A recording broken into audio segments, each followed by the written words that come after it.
Hey there, so today I want to share with you how I transformed my girls' shared bedroom. I had originally gotten this loft bed, which just didn't end up working for the space and was also the wrong size, and so we decided to sell that, start with something new that would really open up the floor space and would just be custom to this bedroom because it is a pretty tiny bedroom. So step one was to clear the whole bedroom out and just start with a blank slate so that I could really get an idea of what I wanted to do in here. After the bedroom was totally cleared out, we went ahead and measured the total width of the bedroom, as well as the space we had to build a little built-in loft bed. So usually I don't want to put anything over windows. I love the lighting and want to keep it open and fresh, but in this room we really didn't have a choice. So I opted to put the bed on this wall. I do want to say before I get started that I will be using 2x4s in this project, but if I could go back and do it again, I would probably get 2x6s just to make it extra sturdy. But I went ahead and cut my 2x4s down to the width of my room. Then I evenly spaced some cross pieces to make a frame, or essentially a floor for the loft bed, and I also incorporated a little opening where the ladder will be so that you can climb up into the loft. If you're building your own loft bed using this tutorial, you should customize your measurements based on your own space. I used 3.5-inch wood screws to put this whole thing together, and that was pretty much it for my frame. I went ahead and took my stud finder and marked out where all the studs would be that would be overlapping where the loft bed would be. I marked these out on the walls so that I didn't have to worry about that once my husband and I were trying to balance the frame into place, because I figured we wouldn't have a whole lot of free hands available.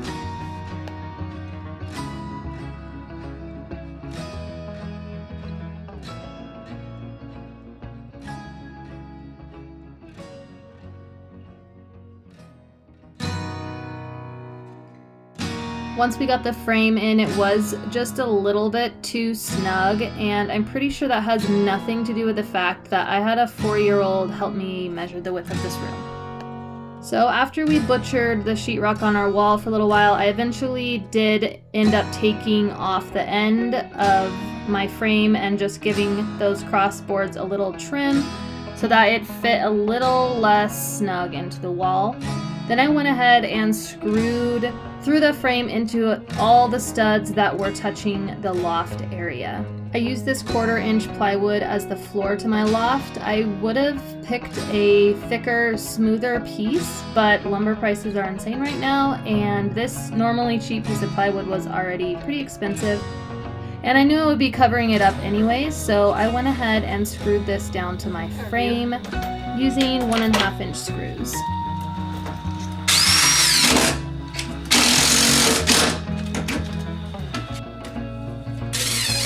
This was also a good opportunity for me to get up and make sure that this loft was sturdy enough and safe enough for me to put my kids on. Moving on to the railing, I wanted to get this up pretty quick because I knew that the kids would probably be climbing around on this thing as soon as they discovered it. So I went ahead and put some 12-inch 2x4s just screwed right into the frame as supports for the railing. I went ahead and measured and put a few in there, and then I took some 1x4 boards, and I also wanted to make this a little bit more aesthetic, so I used one to cover up the frame that was showing and then 2 screwed into the 2x4s as railing pieces, and I was really pretty happy with the seamless look of it all. So for half a second I was pretty pleased with myself because I figured out how to cut a little angle in the ladder pieces so that they could sit at an angle, and just it makes it a little easier to climb up the ladder and get into the loft bed. But again, I went a little bit too cheap on the wood to have a slant in my ladder, but if you want to have a slanted ladder, I would get 2x4s, and then you can use that angle method. I ended up having to straighten mine so that the wood didn't bow too much.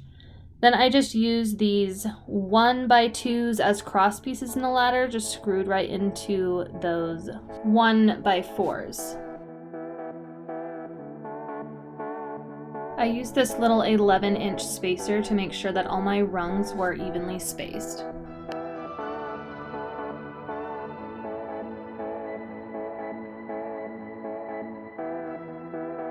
Then my project manager came in for a quick inspection and to test out the sturdiness of the ladder.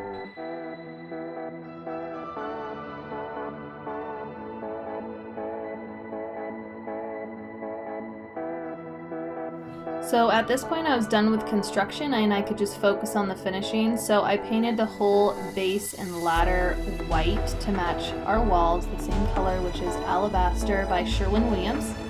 I had originally planned to paint the whole thing white, but I was really liking the way that the wood was warming up the room without taking away that bright light, so I used Varathane's Golden Oak and went ahead and stained the railing.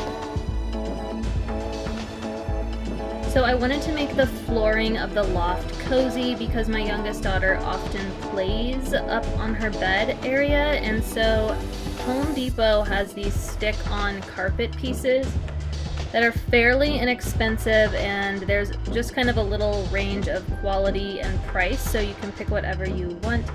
We ended up going with the color Willow, and it pretty much couldn't get easier. You just take them right out of the box, and it's a peel and stick. There's very little strategy to it. I just used a knife to trim any edges off that were overlapping my frame. And the whole thing probably took me about 15 minutes to finish.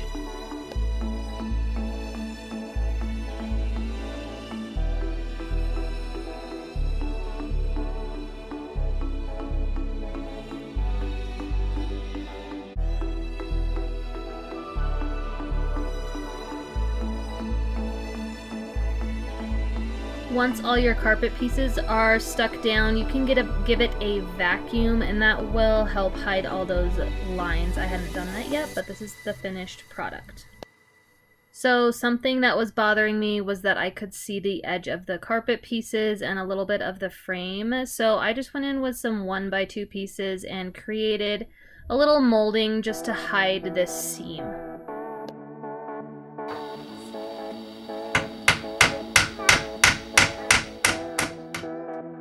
So as much as I appreciate bright white walls and all the light that brings into a room, I did want to spice this area up a bit, and it is a kid's room, so I needed to add just a little bit of color and an accent wall.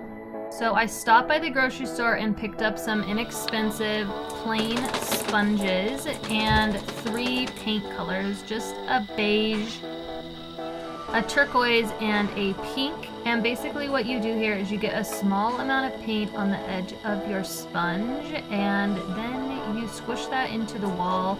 I ended up finding that kind of like a dabbing motion gave me the shape and coverage that I just liked more. It's kind of all based on the look you're going for. I didn't follow any pattern, I just added the colors in randomly, and the whole idea of this is to not look perfect, which made it super easy and therapeutic kind of to do because it wasn't like stressful trying to follow any lines. So this was a really fun project and it made a huge difference. For any spots where the whole sponge wouldn't fit, I left them for last, and then I just cut my sponges in half and came in and finished those spots later.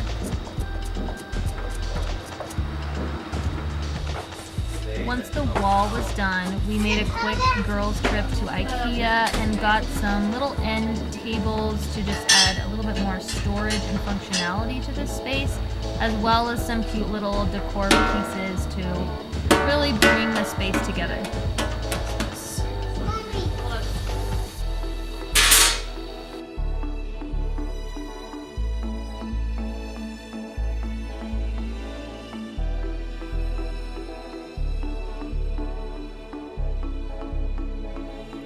I had picked up this lampshade from IKEA a while ago just because I loved it and wanted to use it somewhere, and I thought this was the perfect space again to add a little warmth so it isn't overly sterile. So I just grabbed one of their plug-in cord lights and put together this little hanging sconce.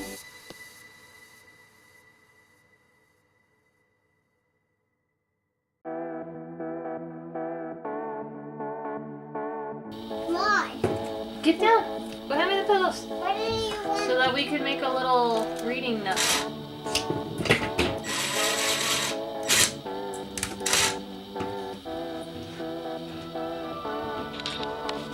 Mommy, Thank you. You want to go pick some books out? why? I don't know what the books are.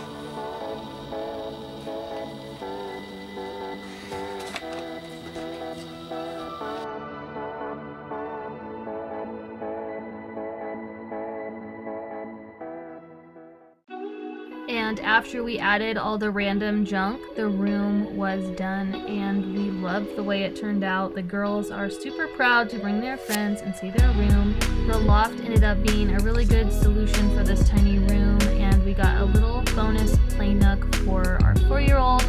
I hope you liked this tutorial and follow along to see what other transformations we do in our new house.